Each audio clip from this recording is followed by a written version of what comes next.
Okay, I'd like to welcome everyone to Birmingham Law Society's first lunch club for 2021. That's the first one for this year. And we have the wonderful Stuart Cain, who has agreed to join us for this event. We'd like to acknowledge all the hard work that Stephanie Perriton has put in liaising with you and inviting you to this event on behalf of Birmingham Law Society. Now, Stuart is a well-known figure in the West Midlands business community and the broader sports entertainment sector. He's amassed over 20 years experience. I was saying to him earlier that I'm not going to give his full bio. I'm going to allow him to share that with us. And he's going to share his journey, his role, his previous roles, and also his current role. We were talking earlier that he is a Brummie through and through. His mother is Scottish, but he said that he was brought up in Wolverhampton. So he's going to share his journey with us and also give us some insight into what Warwickshire Cricket Club has been doing during the pandemic. And I think he'll also give us a few snippets on cricket and the result that Ian mentioned earlier. So I'll hand over to you, Ian, and Stuart, and then we'll open up the floor for questions after it's finished. Thank you very much. I will also ask everyone, if they can put their mics on mute, please, so that there is no interruption or feedback during Stuart's address. Thank you, Stuart. Hi, thanks, Ines, and afternoon, everybody. Strange to have a virtual lunch club. I suppose you're all sitting there with a sandwich to one side and a cup of tea to the other. So it is Friday, so perhaps it's a beer soon or a G&T, but we're getting nearer to 5 o'clock. Well, first, thank you for having me. It's great to be talking to you. Hopefully we can do it in person sometime soon, bearing in mind what Boris started to talk about earlier in the week. But as Ines said, I'm a local lad through and through. I'm not sure being born in Wolverhampton classes me as a proper Brummie. Whether that a plastic Brummie, I don't know. Yeah, I was born in Wolverhampton and went to Wolverhampton Grammar School. And there, back in the day, back in the 80s, you either became an accountant, a doctor, a lawyer, or a vet, I think. So when I said I wanted to go and work in marketing, they weren't quite sure what to do with me. But I left and sort of spent 3 or 4 years in the jewellery quarter and advertising agencies. And then I went and worked in the booze trade, working for Mitchells and Butlers and Bass Brewers in Burton-on-Trent, where I became the European marketing director and launched the Carling Premiership back in the day, which is what got me into sport. And then I went to be a director at Wolves for a few years, moved up to Rangers for a few years. Then I was an agent, worked out in Asia, doing a lot in South Africa with FIFA for the World Cup, some stuff with the NFL in America. So people like Arsene Wenger and Arsenal out to China and things like that. And then I had 3 children and my wife sort of kept tapping me on the shoulder saying allegedly you had something to do with the creation of them. So you should be more at home to help with the raising of them. I wasn't sure that was part of the deal, but there we go. So yeah, I came back home. I worked at the NEC for 7 years with Paul Tandy, and we took it out of council ownership into private equity, which was quite an interesting journey. And then I left there just as LDC sold it and went to work for Wasps for 2 or 3 years, helped them as they'd moved up to Coventry. And then I moved to Warwickshire in August. So kind of full circle, really. I've gone from Wolverhampton to Birmingham to Glasgow to Asia, back to Birmingham. So here I am again. I joined in August and it was quite strange, really. All the interviews were done over Zoom. So I didn't really know many of the board that interviewed me, but I rocked up in Edgbaston and it was closed. So that's quite an unusual start, really, for a new job.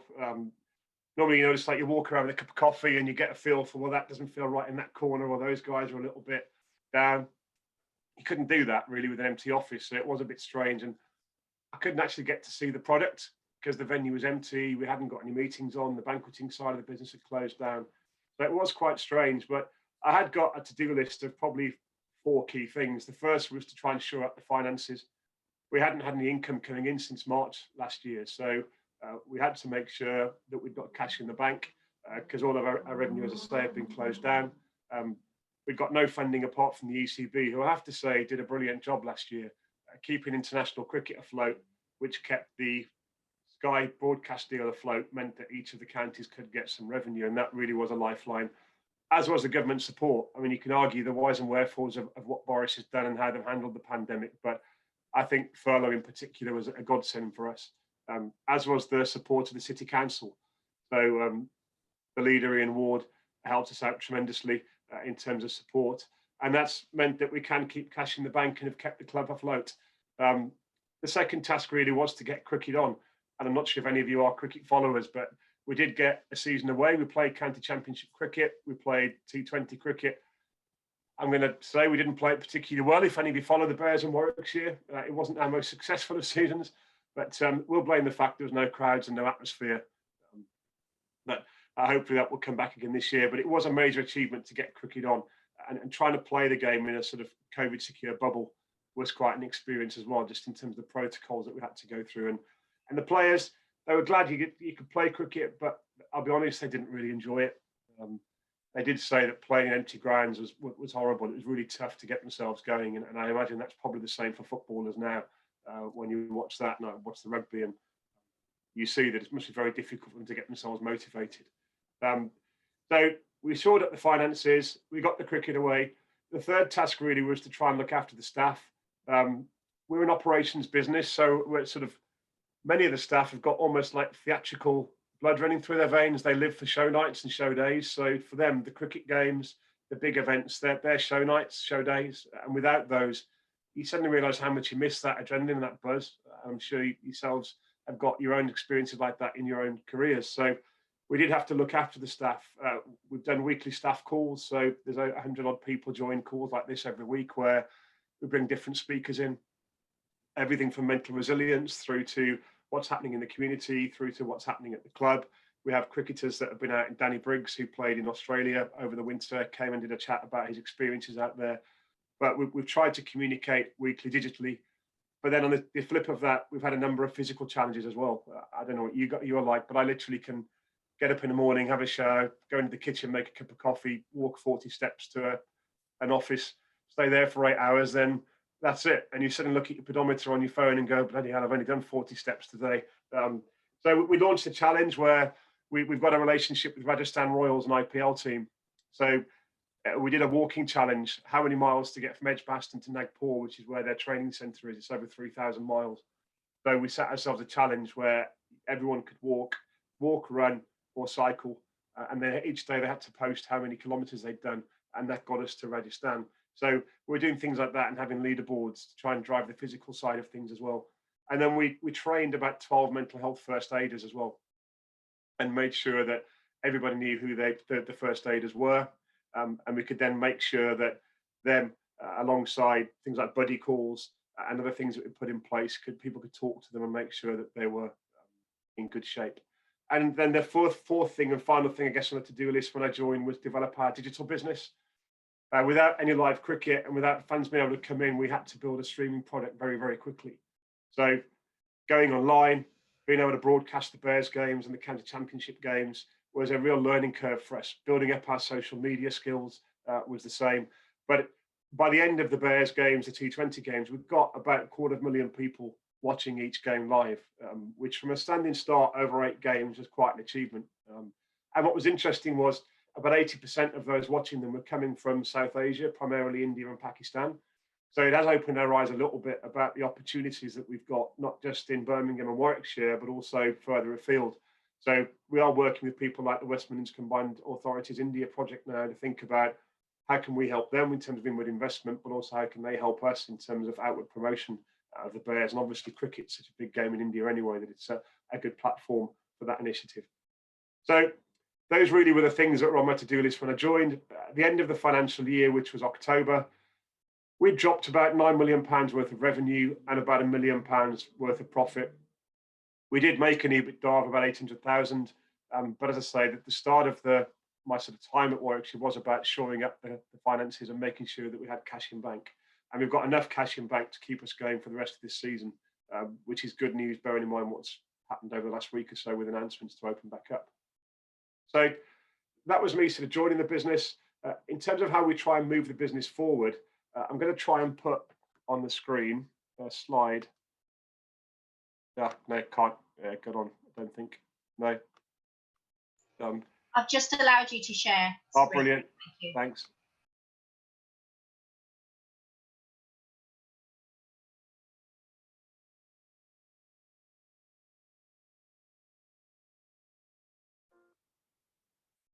Can you see that okay?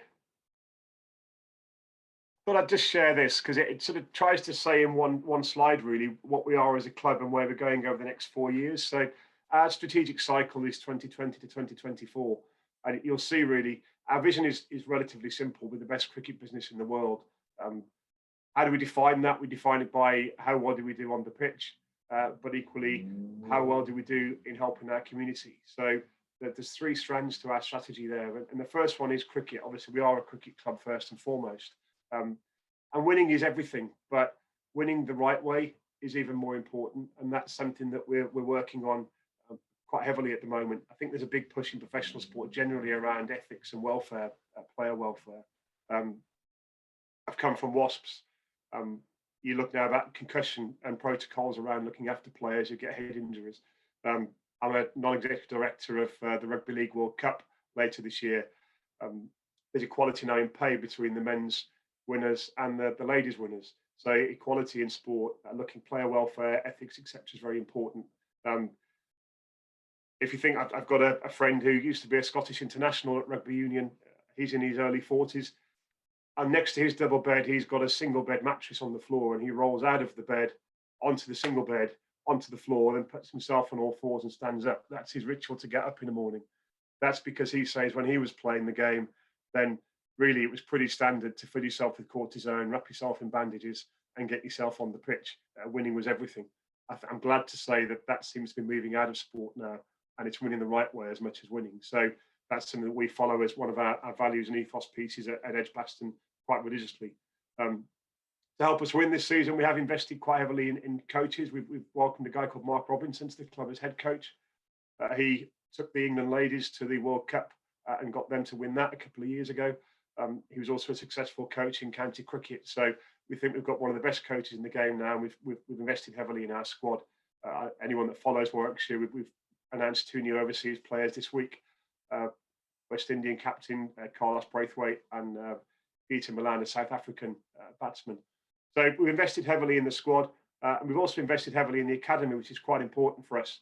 And what's pleasing is that 60% of the kids in our academy, which is the 16 to 18 age group, are from Birmingham, South Asian backgrounds, Birmingham-born, primarily Pakistani and Indian communities, all within a 2-mile radius of the city centre and Edgbaston.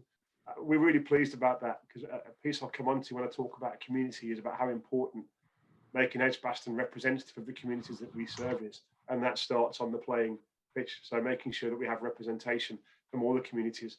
We've just launched ACES, which is an Afro-Caribbean engagement program, trying to help recreational cricket in Afro-Caribbean communities, but also trying to identify Afro-Caribbean talent, because over the last 10 to 15 years, interest in cricket as a sport amongst that community has fallen away. So we're adding a lot of things across the different communities in the city, and I'll talk about those a little bit later on. We've also invested in women's cricket. That's very important. We've got the Central Sparks, and we've also got the 100 team, and we have a disability team, an access team that plays as well, wearing the Warwickshire crest. And then we are talking as well now to a new team that's been set up, an LGBTQ plus team.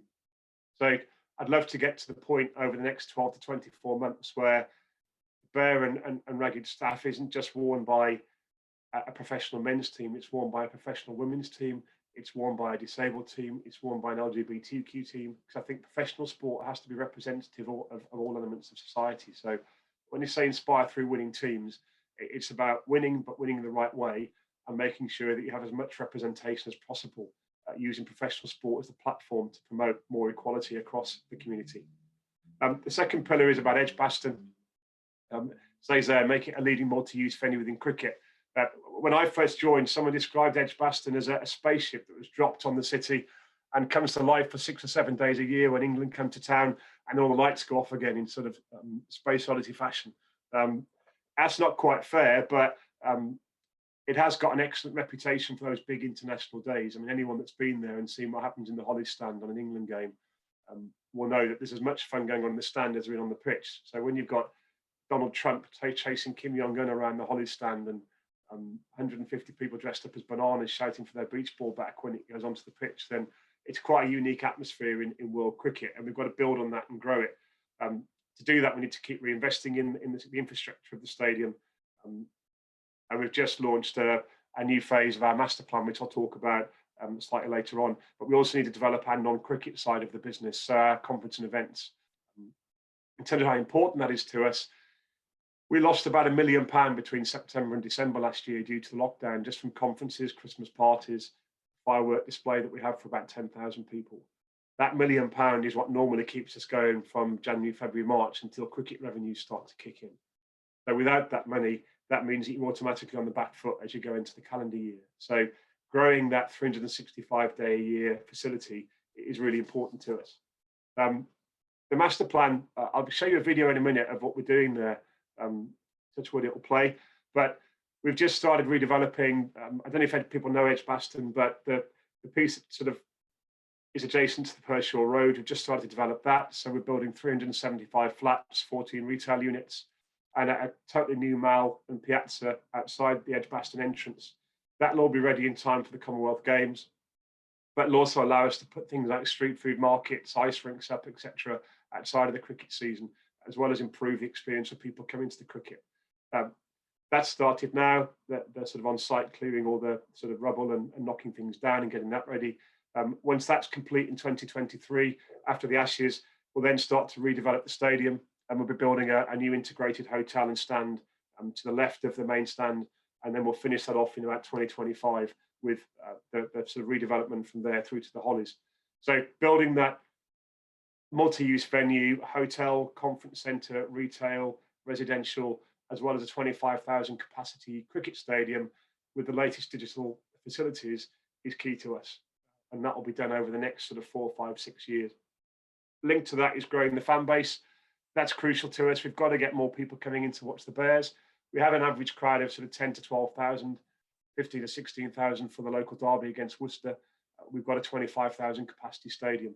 And I think if we put our hands up, it's probably fair to say that in the pursuit of filling the stadium for international cricket, we probably ignored domestic cricket and the Bears over the last couple of years. So we are working quite hard now to sort of build links back with the corporate community in the city, as well as the fans in the city. And I want to get to a point where the Bears are just part of the fabric of the city. And if you stop someone in the street and said, tell me the 2 biggest sporting clubs in Birmingham, they'd say probably Villa and the Bears, unless you're a Blues fan, and they'd probably say Blues and the Bears.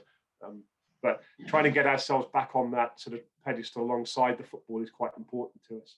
And we're also starting to develop links with Warwickshire further afield. Again, I think we've perhaps gone a little bit Birmingham-centric over recent years. So we've opened a small sort of satellite office out in Leamington, and we're going to start looking at whether we can play some of the games, either representational cricket or second-team cricket, or some of the RR50 games out grounds in Leamington, Warwick, Stratford, and try and get us into the city a bit more.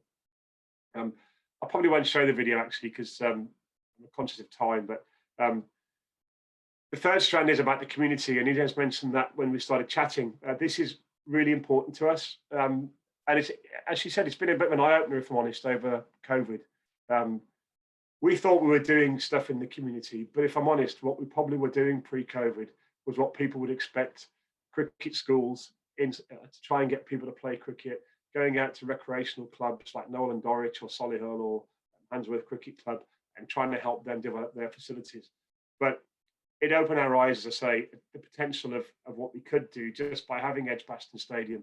And this is probably that one area where the spaceship analogy does work, because what we have learned is that just by opening the doors every day of the week, we can do so much in the community.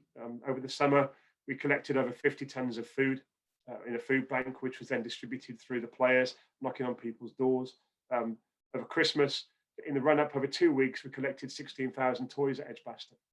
They were bundled up into 4,000 sacks, and then they were given to families and kids who probably wouldn't have had a present when they woke up on Christmas Day. So just to know that you've helped 4,000 kids wake up and feel a little bit better about life because they've had a little bundle of toys that they wouldn't have had, that's a massive boost for us, and that's the kind of thing that we can be doing because we've got space at Edgbaston, and we've also got a platform to promote these initiatives. We also did something called the Ladies Bangor Workshop, LBW. Any of you cricket fans can probably see what we did there. But whilst Joe Wicks was out doing what he was doing with his fitness, we were doing something specifically for South Asian women. We don't normally engage in physical activity in the traditional ways because of some of the cultural issues around that. So We did do workshops to Bangla music specifically for South Asian ladies. They were designed to be at Edgbaston, but we put them on video and people could do them in their living rooms. So we learned a lot through COVID about what we could do and how we could help. And that's something that's really, as I say, opened our eyes to what we can do moving forward. So engaging diverse communities is really important to us. How many of those 48 nationalities in the city can we reach? And what do we have permission to do? And how do we do things like the toy drive and the food bank, etc., moving forward? Equally, making Edgbaston a safe, welcoming and inclusive environment is quite important to us, regardless of ethnicity, gender, religion, social background, education. So we are doing a lot now as well to think about the people that play for the club. Do they represent the communities that we serve? And I talked earlier about the academy and what we're doing there with South Asian, Afro-Caribbean audiences and women's cricket, as well as disabled cricket and LGBTQ. That's really important to us. But we've started to talk now with a couple of charities about how can we help with child poverty, basically white child poverty and social mobility. Cricket's perceived as a very sort of white middle class sport, but can we use the power of cricket to try and engage some of these children that are feeling a bit more excluded and get them back into, have the confidence to try and grow academically and achieve what they can through schooling and careers. And we've also worked now with our catering company Compass. Everybody that works at Edgbaston on a match day will come from a 2-mile radius of the stadium. That's up to 1,000 people on a match day. That's really important to us. We shouldn't be bussing in people from Wolverhampton, Coventry, other cities. We should be working on our doorstep and helping wherever we can. So we're trying through a number of community groups now to try and help with apprenticeships, to help with giving people work experience, to help them just have the confidence to work in those sorts of environments and get that first step on the ladder, which is quite important to us. So there's still a long way to go, but I think this is the most exciting area for us post-COVID. As I say, we've had our eyes opened by some of the things that we can do. We need to now carry on with that and move forward. And finally, the Commonwealth Games is quite important for us as well next year. So they're hoping to get 4,000 to 6,000 people a day over 9 days into the stadium. That's a massive ask, but we'll do that. And it's a brilliant opportunity then to promote women's cricket as well as sport generally. And the power of the Commonwealth, as I say, there's 48 different nationalities in this city, a number of them are Commonwealth nationalities. So how do we use that to drive unity in the city, the profile of the city, as well as women's cricket? So that's some of the things that we're doing there. I'll take this down now. So just to finish, how are we going to get ourselves out of lockdown? Well, I think Boris's announcement on Monday went a lot further than many of us thought it would do. So I think we were generally very pleased with what he said. We didn't think we'd get that. I personally thought he'd say the schools are going to go back and then we'll see what happens after that. So I think his roadmap was very useful, very positive and very clear. But we do need a good budget on Wednesday. We do need furlough to carry on, as I'm sure a number of your clients will do, and the companies that you work for. We're still effectively closed until June the 21st. So we do need furlough to extend beyond April. So hopefully Rishi Sunak will say something positive on that next week. If that happens, we then start looking to what happens when the lockdown lifts. And there are some inconsistencies. I've done quite a bit recently. It does amuse me a little bit that on the 12th of April, the Bullring can open its doors. And Hammerson say there could be anything between 100 and 150,000 people going through those doors on April the 12th. Now, I don't know if you all know the Bullring. I've been dragged around there a few times. Those escalators are hard work when it's busy, and there's no social distancing on them. And getting through those doors is tricky if it's going to be that busy. It feels a bit strange that you can go to the Bullring and have 100,000 people there on April the 12th. You can go to a beer garden without much distancing on April the 12th. But I can't get 2,000 people into Edgbaston, which is effectively a 4-acre park, open-air park in Edgbaston. So we are working to try and see whether we can do some pilots around that. If we can't, then come May the 17th, that's when we can get 25% of the crowds back. But what we're finding is the devil's in the detail on that. It was a grand soundbite, but when you come to what does it actually mean, we still don't know yet. So we're trying to get a lot of clarity out of the DCMS, out of Public Health England about what we can and can't do when crowds can return on May the 17th. But, excuse me, sorry. At least that does mean we can get some people back into the stadium watching county championship cricket. We have got the test on June the 10th with New Zealand. Now, we've sold 67,000 tickets for that. which is brilliant. It does show the demand for major sporting events. But obviously, at 25% capacity, that means there's a lot of people going to be disappointed. But equally, it does seem a little bit crazy that Boris has said that venues are going to go from 25% to 100% literally overnight. That's quite a big leap. So if you look at somewhere like Old Trafford or Wembley, 60 to 90,000 people, to suddenly go from saying you'll get 15,000 people into 60,000 is a massive jump in terms of the protocols that you need to put in place. So again, we're talking to DCMS at the moment about whether that test match in June, before June the 21st, is a pilot for some of the processes and protocols that will be in place post June the 21st. I think one of the things Boris didn't quite articulate is that it won't mean that every single restriction is lifted on June the 21st. It will be that the legal lockdown might end, but there are still going to be guidelines about how people who are particularly licensed like us, bars, restaurants, theatres, sports venues, have to operate. So if we had a pilot on the 10th of June that did look at things like, do you have to get a lateral flow test 24 hours before the game and then come to the ground with either a vaccine passport or a digital certificate to say that you've had a test and you were negative, and then you can come into the ground, we can do that. We've built the technology to do e-tickets, so there's no paper sort of swapping hands. We've got contactless payments across the stadium now, so there's no need to sort of carry cash. We've built an app that can do serve to seat, so we can get a pint and a sandwich to you without queuing at big bars and having sort of creches and congregations. So there's plenty that we can do now to try and help promote safe environments once you get past June the 21st. So we are working hard to try and get that test classed as a pilot, and then hopefully that sets the protocols for things like Silverstone, Wimbledon, the European Championships, etc. Later on. So that's really where we are. I think that's a whistle-stop tour of our strategy, how I joined, what we've done in COVID, what we're hoping to do as we get out of lockdown.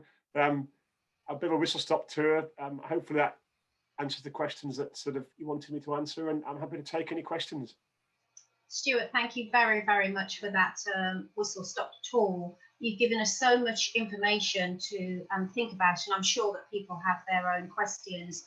Really pleased to say, just before I open up the floor for questions, to hear about the community initiatives that you're doing in relation to diversity, disability teams, LGBTQ community. That's really, really good to hear. And I was reading the article that you have done for our Birmingham Law Society bulletin, and in that article you talk about how you had to find income revenues in order to make sure that you generated money for the cricket club.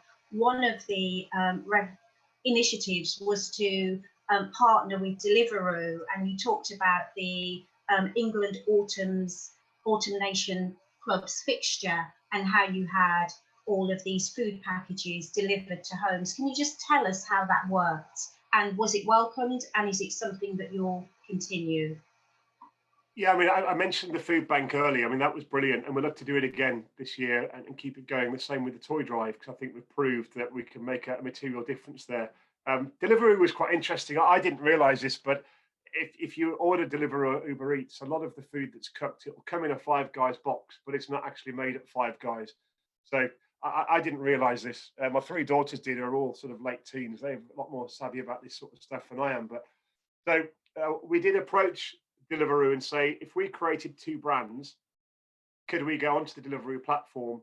And we created a sort of Asian fusion brand, Bamboo, and a chicken brand, creatively called Hot Chicken. Google that, don't do it. That's all I'll say to you. We'll get some strange results. But by doing that, we could keep the kitchen staff busy, keep the chefs employed, and we made a small amount of money. We've now opened that up to Uber Eats and Just Eat, and we've now got actually quite a steady little business now of serving those two brands from the kitchens, and we've started to talk now about people like Five Guys and Nando's about whether we can almost follow their brand protocols and cook to their standards and then start serving them, because they do have a big issue as these sort of rapid delivery pieces grow, then they haven't got enough Five Guys to service the whole of Birmingham. So they do need to sort of get these dark kitchens, as they call them, set up, cooking to their brand standards, serving to their brand standards. And for us, the only reason we did it to start with was I'd got two choices. We either laid off a number of our chefs and catering staff, or we try to find a way of keeping them gainfully employed. We did that through this. And so our objective wasn't initially to make money, but over time it has grown into a revenue stream. Very good. Pleased to hear. Okay, so I am going to open up the floor for questions. If you'd like to ask a question, if you could unmute your mic, or if you could raise your hand, because we are trying to make sure that we keep the spotlight on Stuart so that we see him at all times, and I'll be managing the participation screen. So I can see that Mark Marshall has unmuted, and I can see that Damien Kelly would also like to ask a question. So I'll hand over to Mark first, and I'll just remove the spotlight, Stuart, so you can see who's asking the question. Yeah, cool. Hi, good afternoon, Stuart. I just wondered, as a Warwickshire member and Bears fan, are there any plans for a second overseas player to come in for the Blast later to join Carlos? We signed Lintop, who I think did really well for us last year. Danny Briggs has come in. He's a big signing for us, and we've got Carlos. So there aren't any plans, proactive plans, but never say never, because you never know what's happening. I mean, the way that cricket's developing, franchise cricket is getting more and more important to players. So the ideas of players having a portfolio of clubs is getting more prevalent. So that there are players that will come out of the IPL that might say that they want to play Blast cricket. There's a couple that are coming over for the 100 that might want to play a bit of Blast cricket. So I think Carlos was what we're after, because having lost Bell, Ambrose, Patel, and Trott over recent years, we're a bit light on heavy hitters and batters. So Carlos will do a job for us there. But whether we can bring somebody else in probably is more about opportunity rather than practically planning for it. Okay, thank you. Thank you. Over to Damien. Thank you very much. And thanks, Stuart, for sharing your thoughts with us earlier. I thought that was really interesting. I had a question about how you imagine social distancing might operate in practice later this year, when hopefully crowds are allowed back in some numbers. Some people on the call may have seen some of the test match, which has just finished in India, where apparently they cut the capacity by 50% as a COVID security measure, but all 50,000 people seem to be sitting on top of each other in the same stand. So I'm not quite sure what difference that made. So can you share with us your thoughts as to how social distancing might look at Edgbaston this year? Yeah, we did notice that with a bit of a wry smile. I think that their approach to health and safety is slightly different to ours, perhaps. But as I said earlier, for us, the key bit is how can we help prove that certain protocols work? Because what does social distancing mean in a stadium? It's very easy when you've got seats to distance. It's harder if you're a music festival or a music venue like the arenas in Birmingham, because you can't really say to 10,000 kids in a field, you've got to stay 2 meters apart from each other. And how do you manage that? You can't. So one of the benefits of stadia is seats. So we're just working now with something called the SGSA, the Sports Ground Safety Authority, about what are the social distancing protocols we have to put into place. So that at 25% capacity, which is May, then you're probably working on blocking out 2 seats for every 2 seats that you keep in place, and then taking a row out sort of as you go back. I'm not explaining it very well, but it'd be row, empty row, row, 2 seats empty, 2 seats full, 2 seats empty. Now, there's all sorts of different models and bits of software that are far more clever than I am that work all this stuff out. So we think that'll be one of the considerations, is just how you physically mask off the seats. But when you talk to the authorities and Public Health England, they're not actually bothered about the seats. It's the toilets, the bars, the food areas, and equally, anyone that knows Edgbaston, the shops that are across the Pershore Road, Harry's Bar and the fish and chip shop, it's those that they're worried about more than the stadium itself. Because if you've suddenly got 6,000 people, not all at the same time, but even 500 of them all trying to queue to get into the convenience store or get their chips at lunchtime, then that's what Public Health England are worried about. So I think the protocols around the stadium are pretty simple to put in place. The key to this is probably rapid testing and the vaccine passport. Now, I know the government have said they don't want a vaccine passport, so they seem to be calling it everything else but a vaccine passport at the moment. I mean, they're talking about self-certification forms or something like SCFs, was the last sort of one I heard. That's a vaccine passport, but they don't want to call it that, having said they wouldn't have them 2 weeks ago. So I think that has to be one of the answers. So if you buy a ticket for the cricket, do you have to go to your local Boots or Lloyd's, have a test within 24 hours, get something delivered to your phone that tells you that you're negative, or have your certificate to say that you've had the vaccine? And then what we've already worked out how we do it. We'd have 2 perimeters. So you'd walk up to the first perimeter, show whatever it was to say that you were sort of COVID compliant, for want of a better phrase. That would get you through the first barrier, and then you'd be in a second area where you'd then scan your barcode for getting into the stadium.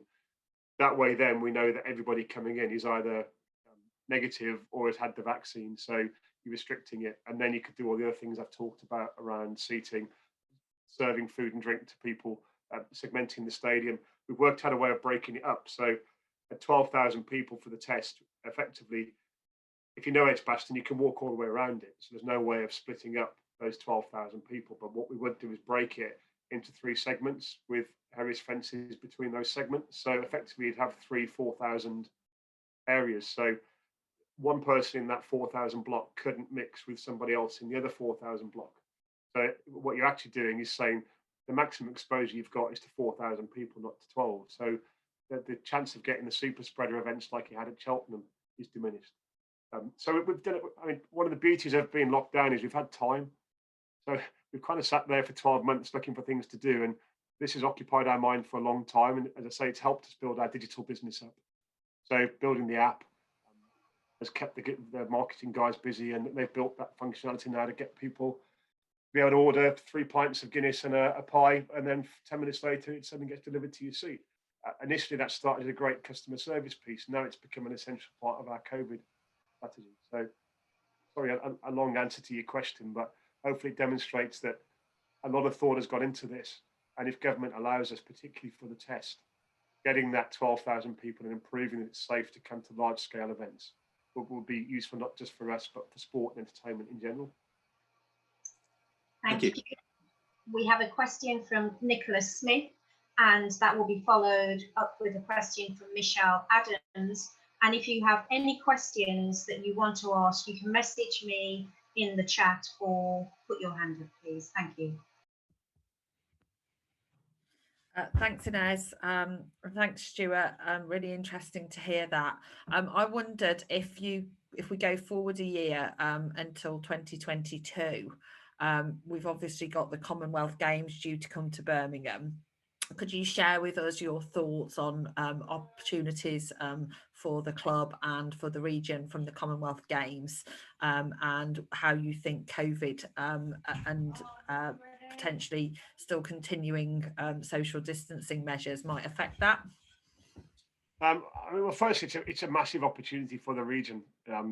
As I said, we're hoping to get 46,000 people a day over 9 days. So you're not far off getting to the 500,000 people coming to watch cricket at Edgbaston.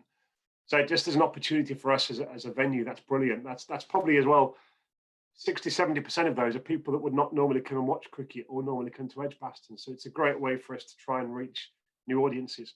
But I think it's much bigger than that. It is, I talked about, it's how do you use the power of the Commonwealth Games to profile the city? How do you use it to get people interested in sport and physical activity?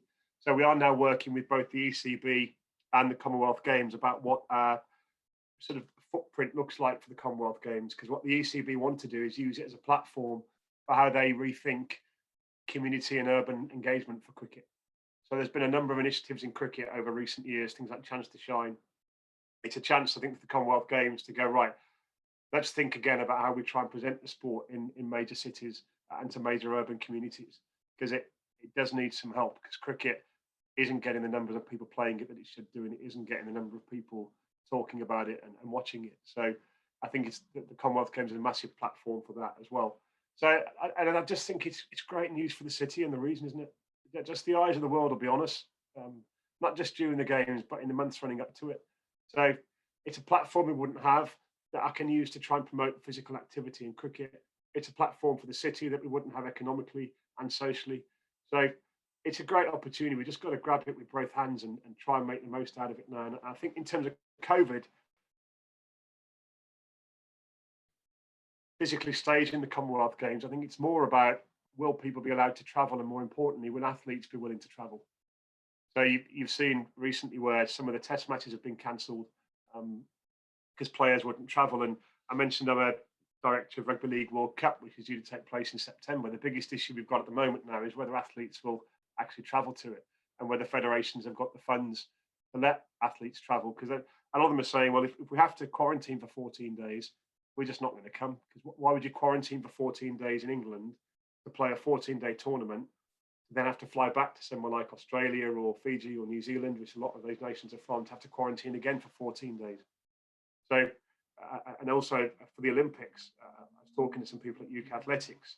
One of the biggest worries for the Olympics is that athletes aren't going to training camps around the world because they can't travel, so they don't feel like they're prepared. So there's questions about whether some of the key athletes actually participate because they won't be ready for the Olympics. So again, sorry, a long answer. I think it's a massive opportunity for us, but the biggest risk comes from athlete representation and overseas travel, as opposed to physically staging the tournament. Thanks. Thank you, Michelle. Thanks, Ines. Thanks, Stuart. I thought your discussion today has been massively interesting. I've been to a number of cricket venues all over the world, very fortunate, and Edgbaston is one of my favourites. And it's great to hear about the community engagement, especially looking wider to Warwickshire. I'm out Kenilworth way, and we've got a good, strong cricket community out here. So I'm really pleased to hear that. In terms of sort of going forward, obviously you've got the New Zealand test to look forward to, and much looking forward to getting back to watching some live cricket.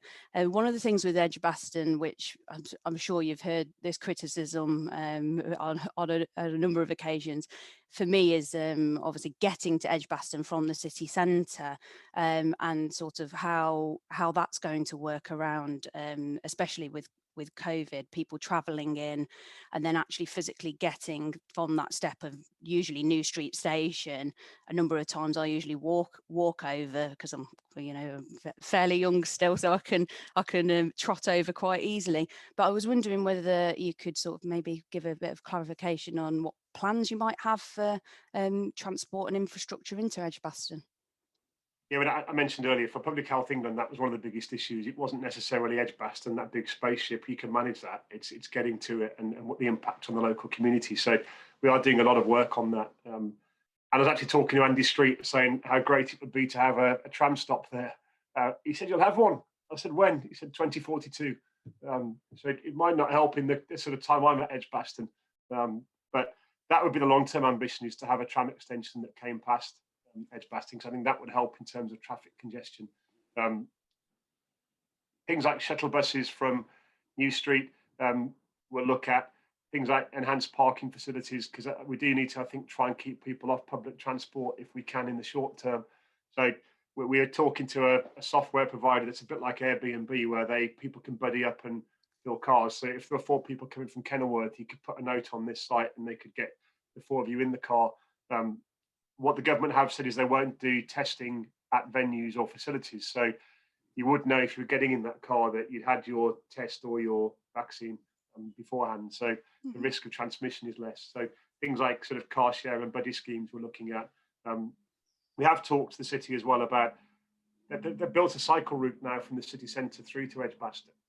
So could you take that a step further and have that as a pedestrianised route on major match days? Because if the weather is decent, it's 15 to 20 minutes, isn't it, at a push to walk? Yeah, absolutely. It's not a difficult walk in terms of trying to navigate your way to the city, to the place. And if there's enough of you, it's like a big snake anyway. So things like that, could we create a safer pedestrian route? Is something to look at. But it's very difficult. Anywhere where you've got large crowds of people, you're going to have these issues. And that's why I think the government are adamant that if they do allow large-scale events to come back, testing has to take place off-site at least 24 hours earlier, so that it does help cover some of these issues. So if there are people using buses, which inevitably there will be, then they know that those people that are using them are as clear as you can know in terms of having tests and vaccines, etc. It's a perennial problem for any inner city venue trying to sort parking and transport. Okay, so from what I get from that, we need to put some pressure on Andy Street then. Yeah, tell him not about 2042. How about 2024? Just turn the numbers around at the end. Tell him it's a typo. We'll do our best. If he wants to get re-elected, say that we have a tram stop at Edgbaston. Thank you, Michelle. I'm going to hand over to Alice Kinder. We've then got Stephen Jonas, who has a question, and I can see that Eileen has put a question in the chat, but I'm going to ask Eileen to unmute after Stephen and to ask you her question. Thank you very much. Clive, do you want to ask a question as well? Sorry. Yes, please, if there's time. Okay. Can I bring you in after Eileen, please? So I'll just put you on mute for now. Thank you. Okay. Alice, over to you. Yes, thank you very much, Inez, and good to meet you, Stuart. Thank you so much for your time today. I am an employment and pensions lawyer, and I'm really interested in diversity, social mobility, and values-driven business. So for me, it was really great to hear about the wider work that you're doing to support the local community and people from disadvantaged backgrounds who don't necessarily get the same opportunities. I do chair the Social Mobility Committee within Birmingham Law Society, and I think, to be honest, there are lots of fantastic initiatives that I would like to see BLS or our member firms support in some way. So perhaps we can pick that up separately, Stuart. Yeah, love to. Yeah. Moving on to my question, I'm aware in my experience over the last year that there has been a shift towards more ethical employment practices, and a lot of businesses looking towards what they can do for employees to make them more engaged, more happy, and to be more values driven overall.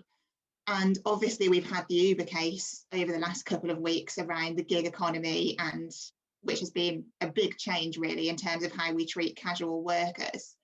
Now, knowing with the nature of your events that Edgbaston does have a lot of casual workers, I just wondered whether you have considered any sort of shift towards more ethical employment practices, or whether that is something on your agenda in the longer term. No, it's definitely on our agenda, and it's short term. We need to do it now. And I've talked about some of the things around inclusivity and making Edgbaston welcome, employing people from the local areas to drive social mobility, because we do have some very affluent areas on our doorstep, but we also have some poorer areas on our doorstep.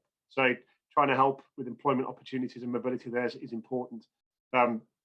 We have just sort of started to review all of our policies and everything from paternity leave through to gender representation, equal pay. And you start to get into some quite interesting areas, because we can sit and pat ourselves on the back and say, this is brilliant. 40% of our workforce comes from BAME communities, for argument's sake. But when you drill into that, 40% of our workforce are doing probably the more casual end in the catering side of the business. When actually, if you look at it in terms of the paid office-based staff or the executive staff, then the representation falls quite significantly. So I think that's one of the things we're trying to work at now is making sure that sort of pay equality is in place, that our representation in terms of gender, ethnicity, etc., is across the board, not just in certain pockets of the business. But equally starting to look at our working practices to try and make Edgbaston as easy a place to work as possible. So, for example, one of the things that we're doing post-COVID from June the 21st, when we come back to the office, is saying the old culture of you've got to be in at 8 a.m. and you don't leave till 6 or 7, we don't want that to come back again. So what we're going to say is that our core hours will be 10 till 4.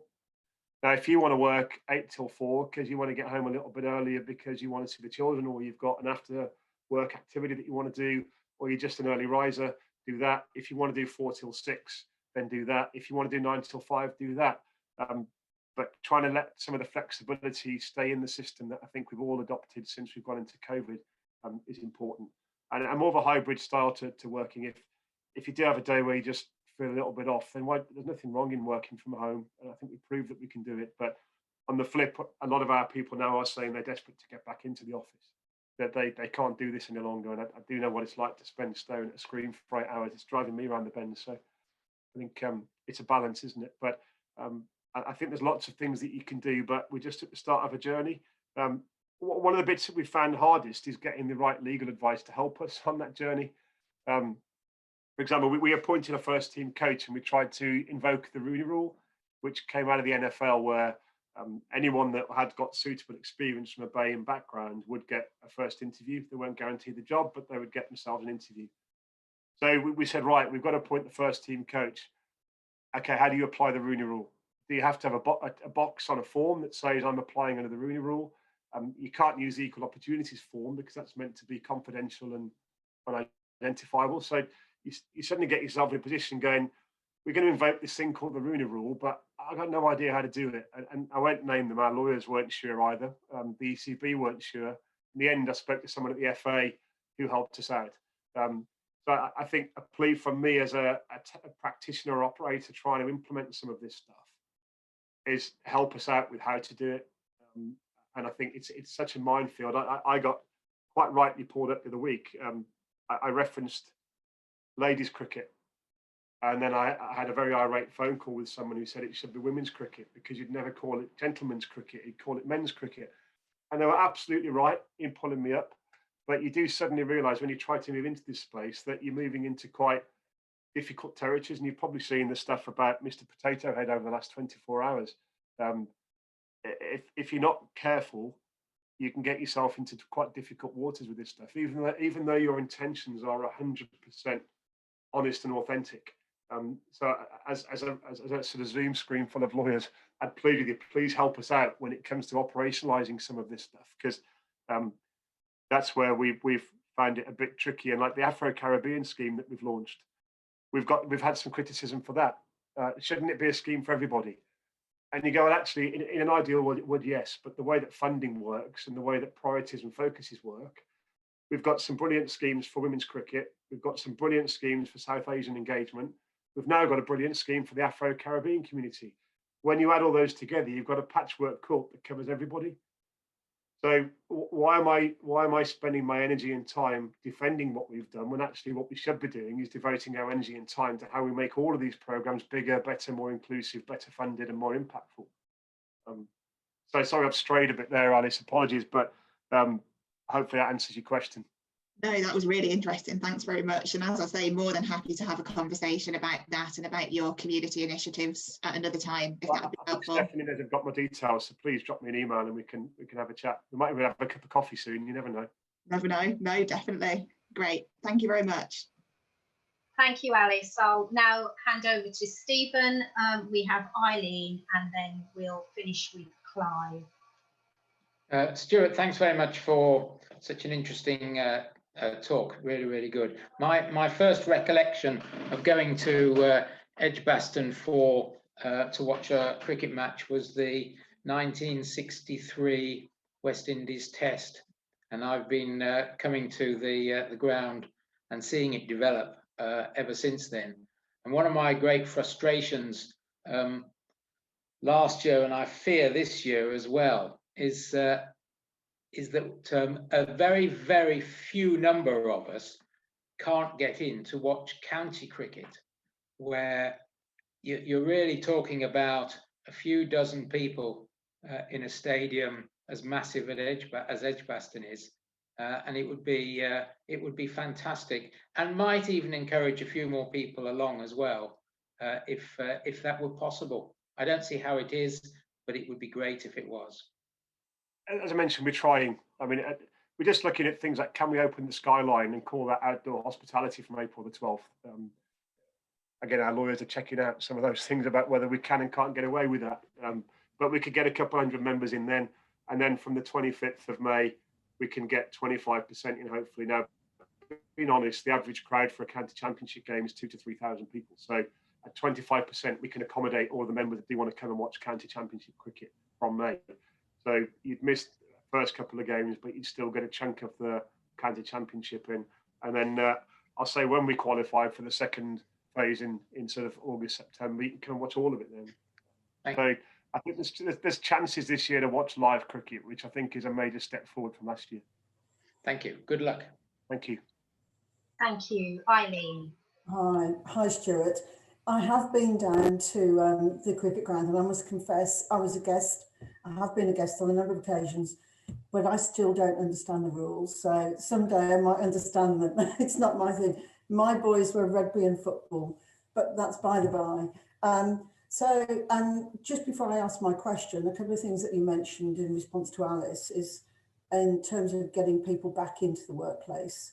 And we're doing a lot of work with transitioning people back in, and that's going to be a really big problem for people to come back to the workplace who've not been in work for a year or more in your situation. So those are conversations that I think you should be having internally if you're not already, and I'm sure you are, but that's really going to be quite sensitive alongside all of people's anxieties, low level anxieties really, and some of the other stuff that you've picked up on we deal with as well. So my question really, Stuart, was about bringing you back to the Commonwealth Games.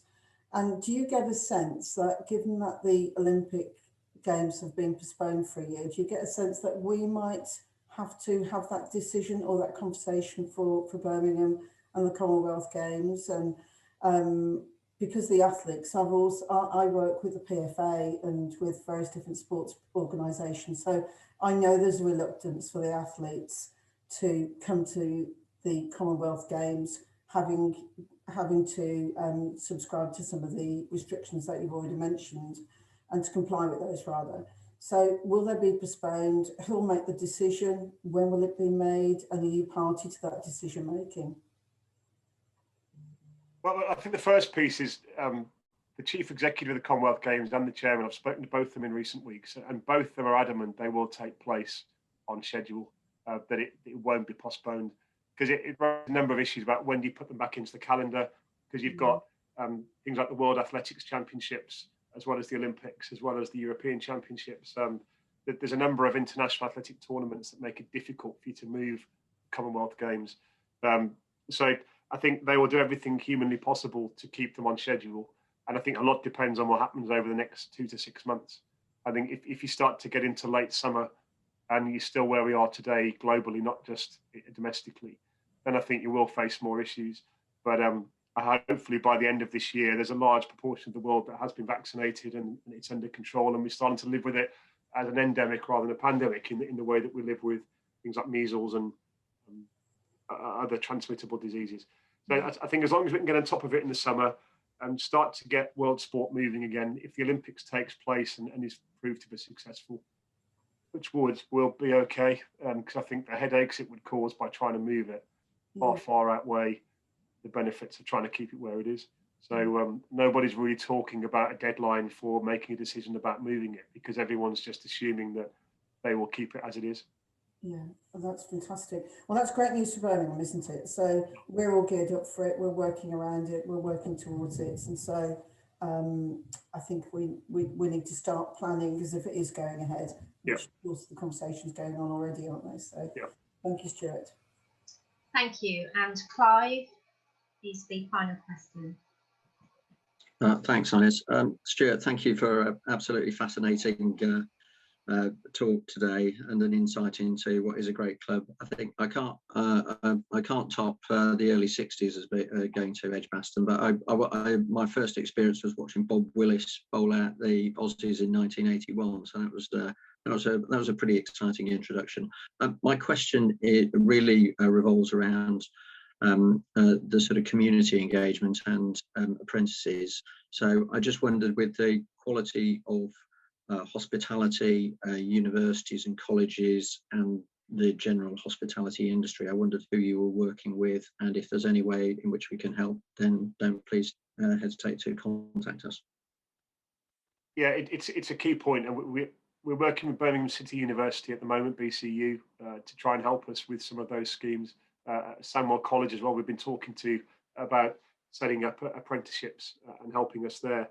Obviously, COVID slowed things down a little bit with both of those organisations.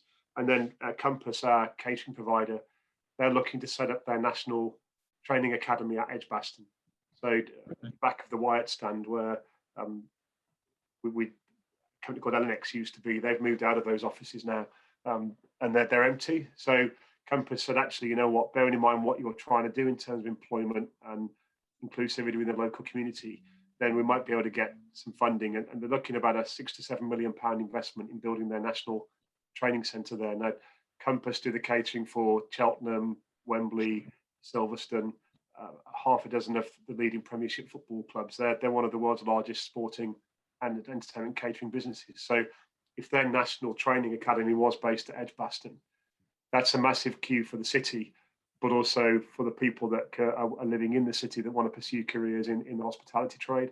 So we're trying to pursue that quite aggressively at the moment too. So yeah, BCU, Sandwell, and then Compass are probably the three that we're looking at. Interesting though, I tried to reach out. We're trying to recruit an air conditioning engineer, really random, but a HVAC engineer. And I reached out to primarily sort of Sparkbrook, Borsall Heath, sort of community groups there, and said, right, where can I find an air conditioning engineer? And perhaps it was too specific. And they all just looked at me and said, I got no idea.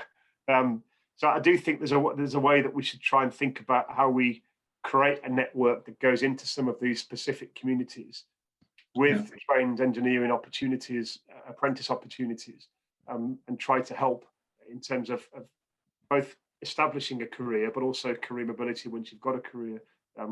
If you live in that area, you shouldn't have to travel to wherever to get a job working in air conditioning if there's jobs in the local area, but we're struggling to fill it, which bemuses me a bit, but there we go. So if you know any good heating and ventilation air conditioning engineers, then please put them our way. I'll have a think. I'll let you know. Love it. Thank you.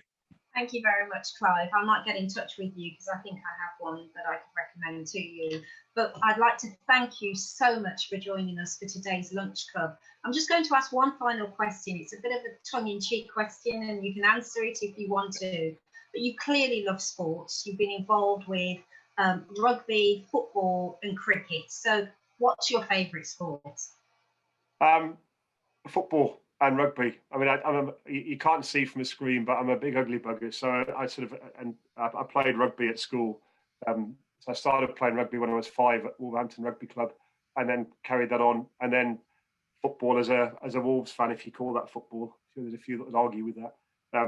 But I just love sport, and I'm a bit of a geek. Never ever go to the theatre with me or to a sports event, because I spend more time. Well, my wife goes mad. She loves the theatre, and she goes, "You spend more time going, well, there's only 9 actors on that stage. They've all got 3 parts each. You've paid 55 quid a ticket times 400 in here, and that's how much money they brought in. And well, they could do with 3 more people selling ice creams. And I'm terrible at sport because I look at all the perimeter boards and how many empty boxes there are and all that sort of thing. So I just love the business of sport as much as sport itself. And so I just get that. That's what I get really, is the buzz of live events and the love of sport through that, as opposed to being a bit of a geek about a particular sport. But if you had to push me, having a few beers with some friends and then going to watch the Wolves at Molineux would be probably the one. That's brilliant. Thank you. You've been a great speaker, and I think that many people have missed out on hearing what you have to say, and we're going to have to make sure that we try and sort something out for the legal sector so they can hear from you. Thank you for agreeing to speak at our lunch club. Once again, I'd like to thank Stephanie Perriton for inviting you to speak to us and for finding such a brilliant speaker. I'd like to thank all our participants for taking part in today's lunch club, and we wish you all the best for the future. I'm not really a cricket fan, but after hearing you, I'm definitely going to come. Now there's a challenge. We'll make you one over a season. We'll invite you down. You'll be a badger before you know it, as they call them, cricket fans.